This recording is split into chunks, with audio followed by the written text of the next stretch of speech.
Well, hello and good afternoon. My name's Peter Melton, and the other night I heard this most interesting gentleman speak on topics that just covered the whole spectrum of life, as it turned out. And I said, man, I need to hear this some more. So I met with Wendell Fitzgerald and said, we got to copy this, we got to get this on tape, we got to share this with the world. Profound insights on economics and land value and how that all ties into our American dream and every aspect of our lives. So, hi, we're on tape. Here we are, talking to the world.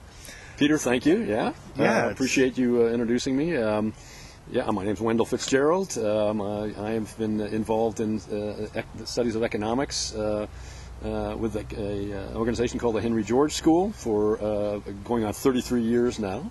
And it was a very profound thing for me originally, and has almost every day of my life I've thought about it, and it's inspired me and given me hope all these years. Hearing you talk, it just opened up so many doors for me. So if you would, start with the American dream, why we came here, what this whole American thing was, and how it's transformed. Yeah. Well, the American dream, basically everybody's heard of this, everybody lives it now in the current era. Mostly what it's come down to these days is talked about in terms of home ownership.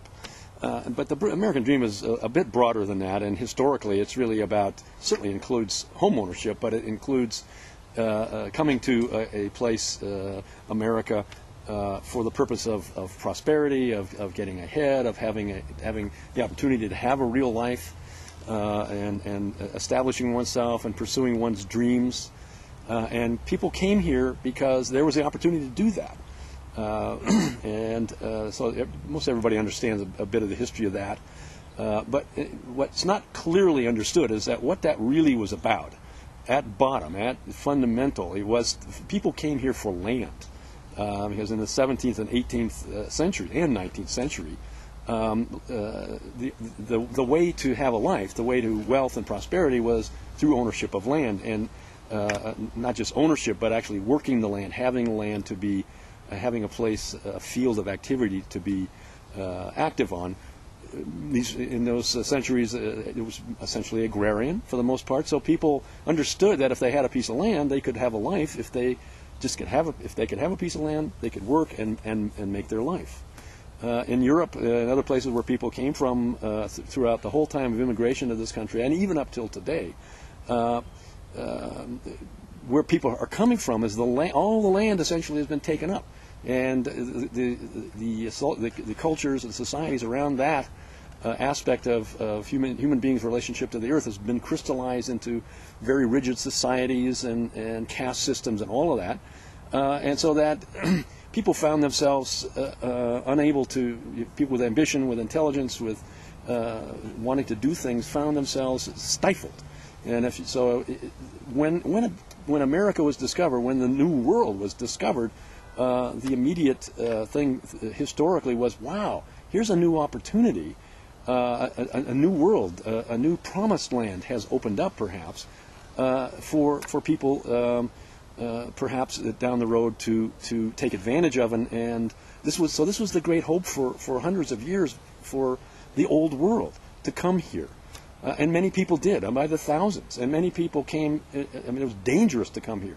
So the motivation to come here was incredibly strong for people early on, especially to come here when it was so incredibly dangerous. The trip here was arduous and dangerous, and to get here and then start out with nothing, just with your bare hands and the tools you could carry along, how tough was that?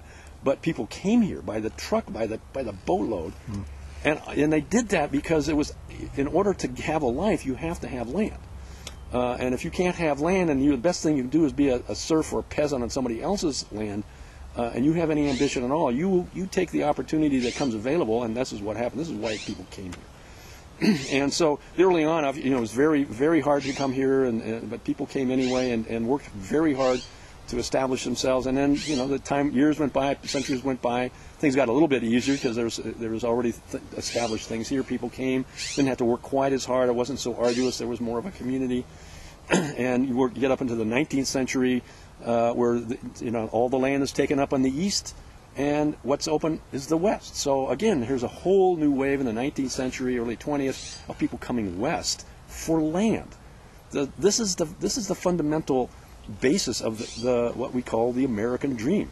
To come and get a place to be, and that allows you to pursue your dreams.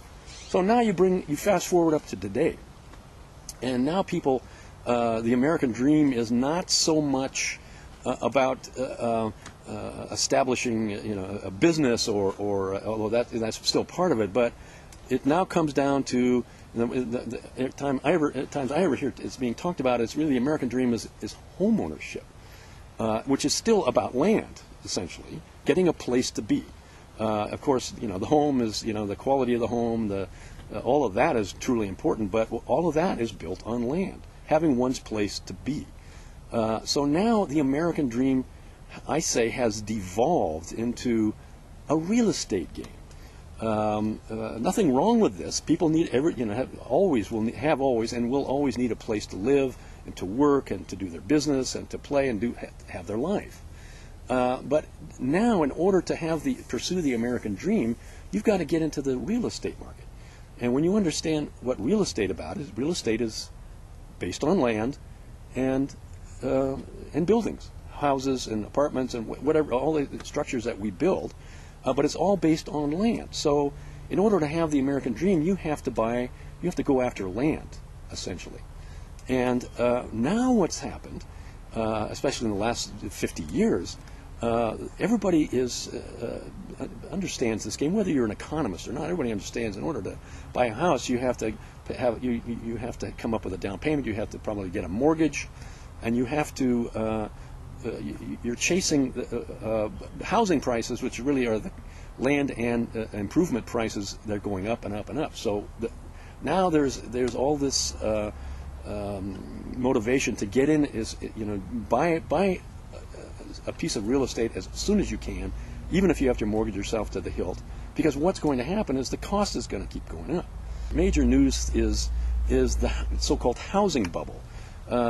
People are not being able to sell their houses. The values are stagnating, and so now we're in a crisis. And the only time people actually ever ask fundamental questions and say, "Well, what do we do about this?" is when there's pain and suffering. And we are now in a place. Now, whether this continues, whether this collapses further, it remains to be seen. But we've gotten to this place because Americans are now real estate speculators. They are forced to. There's no other way to do this but to buy in. And now, even if the only motivation was just to have a place to live, part of the thinking about it when you buy a house is what's going to happen to the value in the future. And now everybody's depending on that value going up. Right, and it has to continue to go up in order for the game to continue. Yeah. And how does that affect, when you shared about how that affects our children and our grandchildren?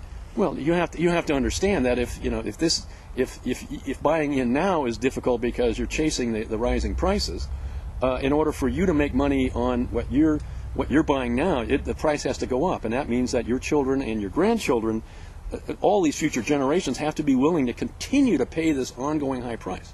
And what's really going on with the housing bubble, it's not houses that is going up in value, it's the land that's going up. Right, and the value of the land, as you were saying, is all about how the community made that land worthy and more valuable, exactly. But then the money doesn't go back to the community. Exactly. So what's really interesting to understand, really what's going on now, is to understand the economics of land.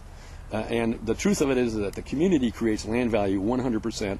People say, well, I don't understand economics, or I don't, it's not my interest. Truth is that everybody's an economist. Everybody understands a ton of stuff about economics because that's the water we swim in all the time. Yeah, and the way it weaves into every aspect of our lives is fascinating. So check out the next video, number 2, on the economics of land. And before we go, if this is the thing that you look at, go Google Henry George on the web.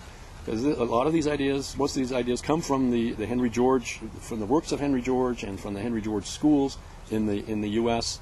If you Google that, you'll find a whole bunch more information about Henry George and his ideas and all of this economics. Thanks for joining us. Yeah, share the information.